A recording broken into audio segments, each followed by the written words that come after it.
బంధు ముఖ్యమంత్రి గారు ఇవ్వడాన్ని మనం వ్యతిరేకిస్తున్నట్టు కాదు. ఈ మీటింగ్ ఏదో దళిత బంధు మీటింగ్ ను వ్యతిరేకించినట్టు, దళిత బంధు అనే దాన్ని ఎట్లిస్తావో నువ్వు చూసుకుంటాను ఈ సంగతి అన్నట్టు ఉండదు. నువ్వు ఇయ్యి మేము చూడాలి సాగు అన్నట్టు ఉండాలి. నువ్వు ఇస్తే చూడాలి నువ్వు సాగు అని అన్నట్టు ఉండాలి. ఎందుకంటే ఇప్పుడు వారు ఇస్తుంటే వేసే కొంత పిల్లగా ఆగేశాన్ని అన్నట్టున్నట్లేదు. నువ్వు ఎందుకు ఇస్తావు? మా వాళ్ళకు మీరు తక్కువ మాయేది నువ్వు ఇయ్యద్దు అన్నట్టు ఉన్నది. ఉన్నది కాదు, ఉండాల్సి వస్తున్నది. ఎందుకంటే సరే చాలా సార్లు చెప్పినాం దళితులు ముఖ్యమంత్రి చేస్తాను చేయలేదు, అది చేయలేదు, ఇది చేయలేదు, ఇది చేయలేదు. ఇప్పుడు కేసీఆర్ ఏదో చేస్తారట, అదొక ప్రపంచంలో ఇందులో వింత అయింది. మన రామప్ప దేవాలయానికి యునెస్కో గుర్తింపు వచ్చినట్టు అయిపోయింది. కేసీఆర్ దళిత బంధు పెడతా అనేసరికి అంటే ప్రపంచం గుర్తిస్తుంది. ఇప్పుడు అరే కేసీఆర్ ఏంటి దళితులకు ఏదో వేస్తారట అని అది ఏం చేయలేదు. కానీ ప్రచారం మాత్రం ఈరోజు పెద్ద ఎత్తున జరిగింది. మనమే పాలకులమైతే ఇట్లుండేదా? మనకే రాజ్యం వస్తే మన పరిస్థితులు ఇట్లుంటాయా? మరియమ్మలో ఇప్పుడే సర్పంచ్లో లేదు, శీలం రంగయ్యలో లేదంటే దళితుల మీద జరుగుతున్న అఘాయిత్యాలు ఇట్లా ఉండేయా? ఉంటే మన ప్రభుత్వంలో మన ముఖ్యమంత్రి ఉంటే ఇట్లా అయ్యేదా అంటే ఉండేది కాదేమో, చెప్పలేదు, కాలేదు కాబట్టి. కానీ ఒక 2300 సంవత్సరాల క్రితం శూద్రపుత్రుడు అశోకుడు పరిపాలన మాత్రం ఇప్పటికీ గుర్తుంది మనకు. అశోకుడు చెట్లు నాటను, అశోకుడు ధర్మసత్రాలను నాటించినది 2300 సంవత్సరాల క్రితం. అశోకుడి చరిత్ర మనం ఇప్పుడు చెప్పుకునే స్థాయి మనకున్నది. ఇవాళ 10 లక్షల రూపాయల దళిత బంధు పథకం మన వర్గాలకు ఆర్థిక చేయూతను అందిస్తుందంటే ఆలోచిద్దాం. ఈ మాయకి భవనే కదా, అంబేద్కర్ భవనే కదా, గవర్నమెంట్దే కదా. ఇవ్వక ఇట్లుంది మన పరిస్థితి. అంబేద్కర్ భవన్ మన హైదరాబాద్ కి అంతకంటే ఎక్కువ. సరే మిత్రుల సమయం లేదు, చాలా తక్కువ ఉంది. మళ్ళీ మీరు దూరం పోవాలి, మేము దూరం పోవాలి. ఒకటే ఒక ముచ్చట, పాలకులు మన వాళ్ళు కాదు కాబట్టి మనకు బిచ్చం వేసినట్టు ఈరోజు ఆర్థిక తాయిలాలు మనకు ఎరచూపుతున్న వేళ. ఇప్పుడు ఏదో సచినోరి పెళ్లికి వచ్చింది కట్నం అన్నట్టు ఇస్తే తీసుకుంటామనే ఈ సమావేశాలు మందకృష్ణ గారి నేతృత్వంలో జరుగుతున్న పరిస్థితి మీరు గమనించాలి మిత్రులారా. ఈ వేదిక మీద ఉన్నోళ్ళు ఎవరు నిజంగా ఒక అధికారంలో ఉండే పరిస్థితి ఉంటే డెఫినెట్ గా మన వర్గాలకు మేలు జరిగేది. మేలు జరగకపోవడానికి కారణం తెలంగాణ కొరకు కొట్లాడినాం, తెలంగాణ కొరకు మనం ప్రాణాలర్పించినాం, తెలంగాణ కొరకు భవిష్యత్తులో కొట్లాడతాం, మన వర్గాల ప్రయోజనాలకు కొట్లాడతాం. కానీ మనల్ని పిచ్చగాలం చేసే వారిని మాత్రం పాతాళంలోకి తొక్కడమే లక్ష్యంగా మన భవిష్యత్తు. 10 లక్షల రూపాయలు ఇస్తుంటే మందకృష్ణ అడ్డుకుంటున్నాడు, 10 లక్షల రూపాయలు ఇస్తుంటే అద్దంకి దాకా అడ్డుకుంటున్నాడు. ఎవడ్రా బాయ్ నువ్వు ఎక్కడ్రా ఇచ్చేది? ఏడా ఇచ్చినావు? ఇవ్వక ముందే ఇచ్చినట్టు ప్రచారం చేసుకునే దద్దమ్మల్లారా ఇవ్వండి. మీరు గతంలో గత 7 సంవత్సరాలుగా మీరు దళితుల మీద చేసిన అకృత్యాలకు ఆ జాతి మీ మీద వ్యతిరేకంగా ఉంది కాబట్టి అయ్యాలా డబ్బులు ఇస్తే కామ్గా కూర్చుంటారు. దళితులనే ఉద్దేశంతో ఈ రోజు ముందుకు వచ్చిన దళితులని సంగతి చూడడమే మా భవిష్యత్ కార్యక్రమం అని చెప్తున్నాం. నా జాతీయ ముఖ్యమంత్రిలో ఉంటే నీ కుటుంబాలకు 1 కోటి విరమ బంధు అని పెట్టి ఇవ్వలేమా? ఆ స్థాయి మాకున్నది. 10 లక్షల రూపాయలు 3 ఎకరాల భూమి ఎట్టుపోయింది కేసీఆర్. 3 ఎకరాల భూమి అటకెక్కించినావు. ఇలా నా మహిళల సాధికారత కొరకు సంఘ బంధు, సంఘ మిత్ర అని చెప్పి పొదుపు కార్యక్రమాలు పెట్టి వాటిని పక్కన పెట్టినావు. నా 31,000 దళిత పిల్లల యొక్క బ్యాక్లాగ్ పోస్టులు పక్కన పెట్టినావు. హాస్టళ్లలో పరిస్థితి ఘోరంగా ఉంది. యూనివర్సిటీలను క్లోజ్ చేసి పడేస్తున్నావు. గీసుకోవడానికి కూడా పనికిరాని స్థితిలో ఉన్నది. 12 సంవత్సరాల నుంచి 1,91,000 ఉద్యోగాలు ఇలా ఖాళీగా ఉంటాయని దద్దమ్మ ఇవాళ 10 లక్షల రూపాయలు నేను ఇస్తా, మీరు నాకు ఓట్లు వేయమనంటే ఆలోచిస్తున్నాం. ఒక వేదికలో నేను మందకృష్ణ మాదిగారు ఉన్నాం. ఏందయ్యా ఆయన దళిత బంధు అని వస్తున్నానంటే అది ఎలక్షన్ బంధు అని అన్నాం. ఆయన ఇంకో మీటింగ్ లో ఎలక్షన్ బందే, మేము ధర్మసత్రం పెట్టుకున్నామా, ఎలక్షన్లు ఉంటాయి కాబట్టి ఎలక్షన్ బందే, మేము పైసలు ఇచ్చేది ఎన్నికల కోసమే. అంటే ఎన్నికలు వస్తే ఇవాళ మీరు దళితులకు మేలు చేస్తారన్నమాట, ఎన్నికలు రాకపోతే పట్టించుకోవాలన్నమాట. మన ఓటు విలువ ఇవాళ 10 లక్షల రూపాయలకు పోయింది మిత్రులారా, గుర్తుపెట్టుకోండి. ఒక్క ఓటు విలువ 10 లక్షల రూపాయలకు పోయింది. కానీ అది మంచిదా? అది ఒక్క ఎకరం భూమి 20. ఎవరికైనా దమ్మున్నోడు ఒక్క ఎకరం భూమి ఇలా 1 కోటి రూపాయలు. తెలంగాణ మొత్తంలో 1 కోటి రూపాయలు. ఆ 1 ఎకరం భూమి నా పీడితులకు సంవత్సరానికి 1 లక్ష రూపాయల సంపదను చేసి పెడుతున్నారు. భూమి ఉంటే ముఖం తెలివి ఉంటది, భూమి ఉంటే ఒకడు అప్పిస్తాడు, భూమి ఉంటే ఒకడు భూస్వామిగా ఫీల్ అవుతాడు, భూమి ఉంటే ఆత్మగౌరవం, భూమి ఉంటే సంపద. భూమి 1 ఎకరం కూడా ఇవ్వలేని కేసీఆర్ ఏ మూలన్నైనా నీకు 10 లక్షల రూపాయలు ఇస్తా, ఒక 100 ఎకరాలు తీసుకురా కేసీఆర్. తెలంగాణలో 10 లక్షల రూపాయలు ఇస్తా, 1 ఎకరం తీసుకురా ఎక్కడైనా. 1 ఎకరం అంటే భూమి వీళ్ళకి చేరితే ఇవాళ వాళ్లకు అస్తిత్వం పెరుగుద్ది అని చెప్పే ఉద్దేశంతోనే డబ్బులు ఇవ్వాలని చూస్తున్నాం. ఇది దళిత బంధు మీద మా యొక్క అవగాహన. ఇవాళ ఈ రాష్ట్రంలో 17 లక్షల కుటుంబాలు ఉన్నాయి. 17 లక్షల కుటుంబాలకు 1 ఎకరం భూమి ఇవ్వాలన్నా 17 లక్షల ఎకరాల భూమి చూపిస్తాం మేము. 30 లక్షల ఎకరాల భూమి అంటే తెలంగాణలో ఇవాళ టైటిల్ లేని భూములు, దళితులకు సంబంధించిన భూములు మేము ఇస్తాం. పంచే తమ్ముందా కేసీఆర్ తన విషయాలుగా తెలుసుకోవాల్సిన అవసరం ఉంది. అరే పిచ్చిన సన్నాసున్నారా, పోడు భూములు రాబోయ్, పోడు భూములు సేద్యం చేసుకుంటే ఆదివాసీలు, గిరిజనులు, ఆ ఏజెన్సీ ప్రాంతంలో ఉన్న దళితులు సేద్యం చేసుకుంటే హరితహారం మొక్కలు రాసిన తప్పమ్మ ఇవాళ 10 లక్షలు ఇస్తా నేను రానొస్తున్నాడు. చెప్పనా ఇల్లందు దగ్గర, చెప్పనా కొత్తగూడెంలో, చెప్పనా నేను భద్రాచలంలో ఎన్ని 100 ఎకరాల పోడు భూముల్లో ఇలా ప్రభుత్వ భూముల్లో హరితహారం నాటిలో మాకు తెలియదా? ఎన్ని అసైన్ భూములు ఈ ఖాతాలు వేసుకుంటో తెలియదా? ధరణి వెబ్ పోర్టల్ తీసుకొచ్చి అనుభవం దాని కాలం తీసేసి వేలాది ఎకరాలు, ఈ రోజు లక్షలాది ఎకరాలు దళితులకు, గిరిజనులకు, ఆదివాసీలకు, బీసీలో ఉన్న పేదలకు పంచిన భూములు, కాంగ్రెస్ పార్టీ పంచిన భూములు ఇవాళ దొరల పెద్దదారులకు కట్టబెట్టుకోవైన నిజం కాదా విషయాన్ని తెలుసుకోవాల్సిన అవసరం ఉంది మిస్టర్ కేసీఆర్. ఏమో ఇలా పెద్ద దానకర్ణుడు ఇస్తా అంటుంటే మీ మీద వద్దంటున్నట్టు ఏమిస్తున్నావు? ఒక్కట్టు కూడా కోకాపేటలో 22 ఎకరాలు అమ్మితే దళితులకు ఇండ్ల కోసం ఇచ్చిన భూమిని ఇవాళ నువ్వు రియల్ ఎస్టేట్ కోసం అమ్మితే ఎంత? 1,100 కోట్ల రూపాయలు వచ్చినాయి.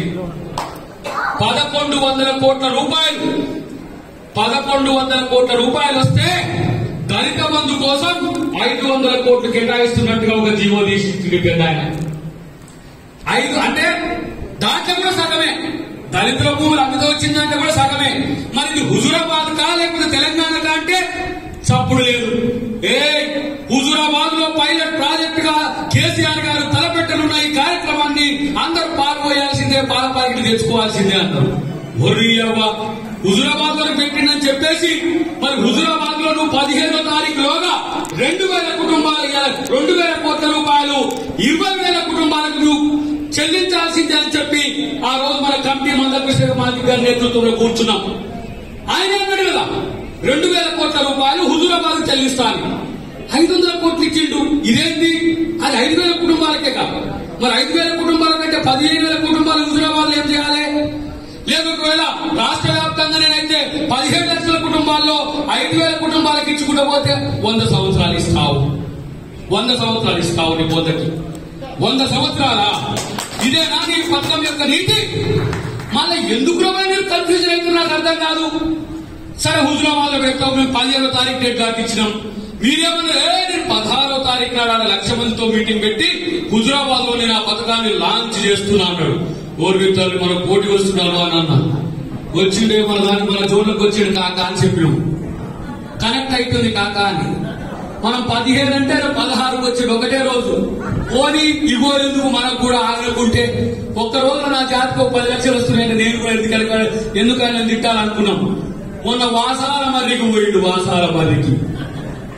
వాసాల మర్రిలో ఆ రోడ్డు ఆయన జగదేవ్పూర్ నుంచి ఆయన ఫామ్ హౌస్ మీదకి వెళ్ళి యాదగిరి గుట్టకు పోవడానికి పెద్ద రోడ్డు వేసుకుంటానికి దళితుల భూముల మీదకి వెళ్ళే రోడ్డు తీసుకుపోయిండు ఆయన. ఏ రోడ్లైనా దళితుల మీద రోడ్లు దళితుల భూముల మీదకి వెళ్ళే పోతాయి. శ్మశాన వాట ఏదో వైకుంఠ ధామాలని పెట్టినట్టు పేరు. వైకుంఠ ధామాలు దళితుల భూముల మీదలే. అదేంటిది ఇంకోటి రైతు వేదికలు దాని మీదనే. ఊళ్ళో పూలు కూడా ఉండవు కానీ ఆ గార్డెన్లు ఉంటాయి ఊరి బయట వెళ్ళిపోయిన మొక్కలతో. ఆ గార్డెన్ ఏంది, ఆ పాట పేరేంది, పల్లె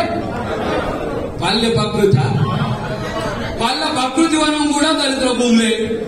నువ్వు ఔటర్ రింగ్ రోడ్ తిరిగితే దళితుల భూములే, రీజనల్ రింగ్ రోడ్ తిరిగితే దళిత భూములే, అదేంటి ముచ్చెర్ల కడితే దళిత భూములే. ఆ తర్వాత ఫార్మాస్ అదే ముచ్చెర్ల ఫార్మాసిటీ మల్లన సాగర్ కడితే దళిత భూములే.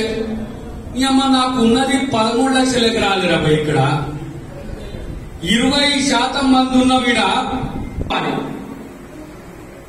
ఇవాళ నీ చేతనైతే భూముల్ని పంచితే వాడు మొగాడుగా బుజ్జి అనుకుంటుండే. భూములు పంచితే వాడు మొగాడుగా బుజ్జి అంటూ చేతులు ఎత్తేసి నీ కలెక్టర్లంతా కూడా నేను కాలు మొక్కే కలెక్టర్లంతా కూడా చేతులు ఎత్తేసారు. పోయా మేము భూమి లేమని ఇవ్వగలం. దమ్మున్న కేసీఆర్ ఉంటే ఇస్తాడు. ఇవ్వలేకపోతుందంటే తేలిపోతున్నావు కేసీఆర్. నీ బొమ్మ తిరిగి పడుతుంది కాబట్టి పైసలు ఇస్తా అని తిరుగుతున్నావు. కాబట్టి ఇయ్యి. నువ్వు పైసలు ఇస్తే రేపు ఇంకొకరితో భూమి ఇప్పిస్తే, ఇంకొక ఆయనతో చదువు చెప్పిస్తే, ఇంకొక ఆయనతో ఉద్యోగాలు ఇప్పిస్తే ఇది నా బతుకు. నా సగటు దళితుడి యొక్క బతుకు ఏంటంటే ఒక అయ్య అన్నం పెడితే, ఒక అయ్య కూరేస్తే, ఒక అయ్య పప్పు పోస్తే, ఒక అయ్య పచ్చడేస్తే, ఒక అయ్య పెరిగేస్తే ఏమిరా బతుకులు మీ. పరిపాలన చేత కాకపోతే దిగిపోండి తప్పితే ఈ బిచ్చగాల దేశాలు పాలకులుగా ఉండి ఏమని చెప్పడానికే మనం ఈ కమిటీ మీటింగ్ పెట్టుకున్నాం. 10,000 కుటుంబాలు 20,000 కుటుంబాలు ఉన్నోడు ఈ తెలంగాణను పరిపాలిస్తే 17 లక్షల కుటుంబాలున్న నా దళిత జాతికి పాలించే హక్కు లేదా? తెలంగాణలో ఆ సత్తా దళితులకు లేదా? నీకు పాలించే చేత కాదు, నీకు బిచ్చమేస్తా అంటున్న కేసీఆర్ ఇదే మమ్మల్ని ఆత్మగౌరవం మీద దెబ్బ కొడుతున్నది. నా మంత్రి ఒకడుంటే ఒకడు ఉండడు. పోయినసారి డాక్టర్ రాజా ఉంటే ఇప్పుడు కొప్పులీశ్వర్ ఉంటాడు. ఆ డాక్టర్ రాజా డిప్యూటీ సీఎం అని ఇస్తే ఆయన తిరిగితే ఆయన పోయిన నాకంటే ఎక్కువ తిరుగుతున్నాను ఆయనను బీకేస్తుంది. కొన్ని రోజులైతే కొప్పులీశ్వరుడు కూడా బీకేస్తావు. చెప్తాడు కదా అన్న అంత అక్కడెక్కడ అంతమంది ఉండే, ఇక్కడ ఎంతమంది ఉండే అని. ఏది అప్పుడు ఉమ్మడి ఆంధ్రప్రదేశ్ లో 6 ముండి మంత్రులము, ఇవాళ ఒక్కడే ఆయన కూడా. ఇప్పుడు అసలు కొప్పులీశ్వరి ఈ పథకం చేసేటోడు ఎవరికైనా ఎరికేనా? కేసీఆర్ దళిత బంధు, కేసీఆర్ దళితులకు మేలు చేయబోతున్నాడు. కేసీఆర్ ఇంట్లోకి గెలిపిస్తున్నాడు. కేసీఆర్ ఇంట్లోకి వెళ్ళి తెచ్చిస్తుండా? ఒకవేళ ఆయన అన్ని సంపాదించినైనా కూడా ఒక్క నెలకు సరిపోవు మనకు. ఇన్ని రోజులు సంపాదించా అవినీతితో సంపాదించినవి కూడా ఒక్క నెల సరిపోవు మనకు. కేసీఆర్ ఇంట్లోకి వెళ్ళి ఇవ్వట్లే, లేకపోతే ఆయన మంత్రివర్గం ఇంట్లోకి వెళ్ళి ఇవ్వట్లే. మనం కట్టిన పన్నుల నుంచి మన జాతులకు ఇస్తున్న పరిస్థితి. ఇవాళ నువ్వు మద్యం దాపిన జాతికి 25,000 కోట్ల రూపాయలు తీసుకుంటున్నావు దరిద్రుడా. ఎక్కడ చూసినా ఊసుగాళ్లతో బజార్ల పడి ఉంటున్నారు. ఎక్కడ చూసినా ట్యాక్స్ పేయర్లే ఉంటున్నారు నా జాతి. ఈ తెలంగాణలో తాగుబోతుల తెలంగాణను మార్చేలా 25,000-30,000 కోట్లు తీసుకున్నావు. ఎస్సీ కాలనీలకు ఎవడన్నా కరెంటు బిల్లులు ఇచ్చినాడన్న చరిత్రలో? ఎస్సీ కాలనీలకు ఎవడన్నా కరెంటు బిల్లులు ఇచ్చిండా? ఇవాళ కరెంటు బిల్లులు ఎస్సీ కాలనీలకు ఎన్ని వస్తున్నాయి చూడండి. ఒక కుటుంబానికి సగటున 600 రూపాయల నుంచి 3,000 రూపాయల వరకు చేయిండు ఉన్నాయి మన దగ్గర. ఇక మాకంటే పిచ్చమెత్తుకునే నువ్వు ఇక మాకు ఆ దళిత బంధువులు పెడతా అంటున్న పరిస్థితి ఉన్నది. పెట్రోల్ మన బండ్లు ఉన్నాయి కదా, 100 రూపాయలు పైన మోడీ కింద కేడి ఏసుడే. నిత్యావసర ధరలు దోచుడే. దేంట్లా మీరు ఇది దేశాన్ని నాశనం చేస్తున్న పైన మోడీ అన్న ఈ చిన్న కింద కేజీ ఇద్దరు కలిసి దొంది అయినాయి. కానీ మిత్రులారా, నా జాతి యొక్క అస్తిత్వం కొరకు ఇవాళ మనం అందరం కలిసినాం. చివరగా 2-3 అంశాలు చెప్పి క్లోజ్ చేస్తా. మందకృష్ణ మాదిగ గారంటే ఇప్పుడు మీరు ఒక ఎంఆర్పిఎస్ నాయకునిగా చూడకండి. ఎంఆర్పిఎస్ మిత్రులందరూ కూడా ఈ జీవిత వర్గాల గొంతుగా చూడండి. నేను ఇక్కడ మానవాళి అధ్యక్షుడిగా మాట్లాడినా మీకు తెలుసు కాంగ్రెస్ పార్టీ అని. సీనన్న ఉన్నాడు కాంగ్రెస్ పార్టీ, ఎస్సీ కమిషన్ మాజీ మెంబర్ ఉండే రాములు, బీజేపీ ఉండే. ఏ పార్టీ అయినా ఉండని, వారు ఏ పార్టీలైనా వాళ్ళ యొక్క రాజకీయ జీవితాన్ని కొనసాగించని, జాతి కోసం కొట్లాడాల్సిన అవసరం మనకు భవిష్యత్తులో ఉంటుందని. రేపు నా పార్టీ దండోరా ఉంది, అది నా పని, నా రాజకీయం అది. కానీ ఇది నా సామాజిక బాధ్యత. ఇప్పుడే మన మిత్రుడు కూడా అన్నాడు, మా జిల్లా అధ్యక్షుడు ఉపేందర్ మాదిగ అని. ఇవాళ మందకృష్ణ మాదిగతో కలిసి తిరుగుతుంటే అద్దంకి దయాకర్ మాదిగ అంటున్నాడు. మరి దయాకర్ రెడ్డి కూడా అన్నారు, దయాకర్ రావు కూడా అని రాస్తారు. ఏది కేసీఆర్ ఉన్నప్పుడు, జేఏసీలో ఉన్నప్పుడు అద్దంకి దయాకర్ రావు కూడా రాస్తారు. నేను రావునైనప్పుడు, రెడ్డినైనప్పుడు, లేదు నేను యాదవ్నైనప్పుడు, లేకపోతే నేను గౌడునైనప్పుడు, నేను మాదిగనైతే మీకు ఏది రా నొప్పి?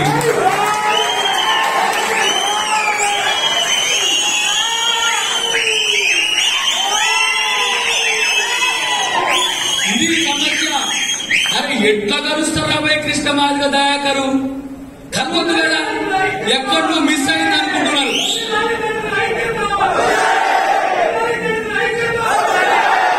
దీనికోసం మనం కలవాలి మిత్రులారా. మనం కలిస్తే ఎవరికో కనెక్ట్ అవుతుంది, ఇంకెవరికో డిస్కనెక్ట్ అవుతుంది. ఎందుకవుతుంది?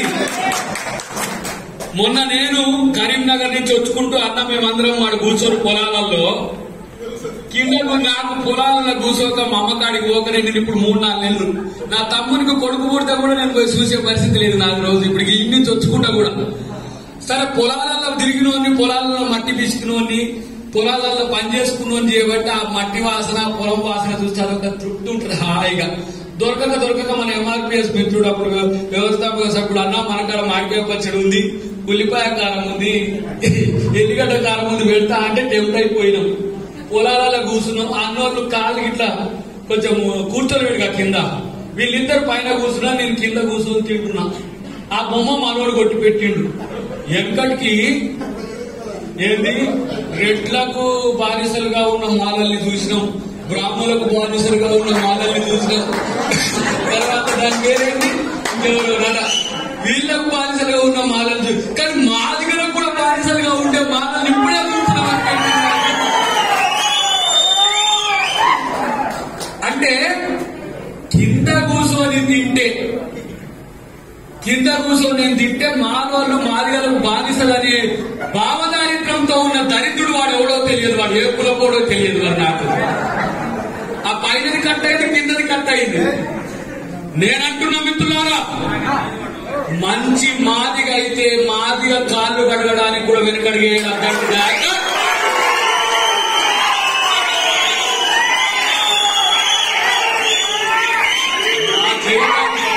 నా చైతన్యం అంబేద్కర్ చైతన్యం రా చెప్తున్నా వాళ్ళకు. నేను అంబేద్కరిస్తున్నా చెప్తున్నా.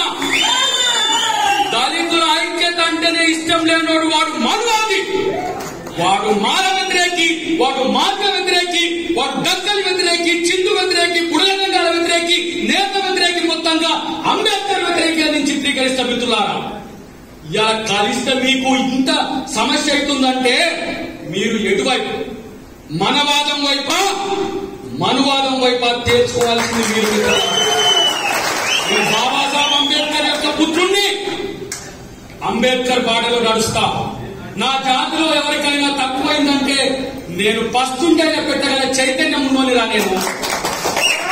మీలాంటి కుచిత స్వభావంతో బతికే వ్యవస్థలో నేను లేను, భవిష్యత్తులో ఉండను అని చెప్పడానికే ఇవాళ మందకృష్ణ మాదిగ గారి నాయకుడికి ఎన్నుకున్నాం. రేపటి రోజున మందకృష్ణ మాదిగ గారి నేతృత్వంలో మహత్తర ఉద్యమ కార్యాచరణ మనకు కాబోతున్నది. ఇది 10 లక్షలతో మొదలవుతున్నది. రేపు మన ఆర్థిక సామాజిక రాజకీయ ముఖ చిత్రాన్ని మార్చే ఒక కార్యాచరణ అన్న తీసుకోబోతాడు. సావధానంగా వినండి, ఆయన చెప్పింది ఫాలో కాండి. మీరు ఏ నాయకుడినైనా సరే గౌరవించే సంస్కృతిని మీరు కూడా అమర్చుకోండి. మాలలైనా మాదిగలైనా డక్కలైనా చిందైనా మిగతా మన కులాలన్నీ కూడా దేనికి ఒక కులం కాదు, అన్ని సమానమైన కులాలు. ఈ సమసమాజం కొరకు మనం చేసే ఒక మహత్తర ప్రయత్నం కృష్ణమాది గారి నేతృత్వంలో భవిష్యత్తులో జరగబోద్ది. కాబట్టి చేయి కలపండి మీరందరూ కూడా. మీరు అస్తిత్వ పోరాటాలను మనం ఆలోచిద్దాం, కానీ ఉమ్మడి ప్రయోజనాల కొరకు మనం చేసుకునే ప్రయత్నంలో మనమందరం కలుద్దాం. ఇవాళ కేసీఆర్ కావచ్చు, రేపు ఎల్లయ్య కావచ్చు, ఇంకో రోజు పుల్లయ్య కావచ్చు, ఎవరైనా పాలకవర్గ స్వభావం ఎప్పుడు కూడా మనల్ని ఓటుగా వాడుకోవాలనుకుంటున్నారు. అంబేద్కర్ గారు చెప్పినట్టు ఎప్పటికైనా నా ప్రజలు నేను ఇచ్చిన ఓటు విలువ తెలుసుకుంటారు. ఆ ఓటు విలువ తెలుసుకున్న నాడు ఆ రాజ్యం నా జాతి అని చెప్పి దాన్ని ముందు పెట్టుకోవాలని చెప్పి తెలియజేస్తూ జై భీమ్.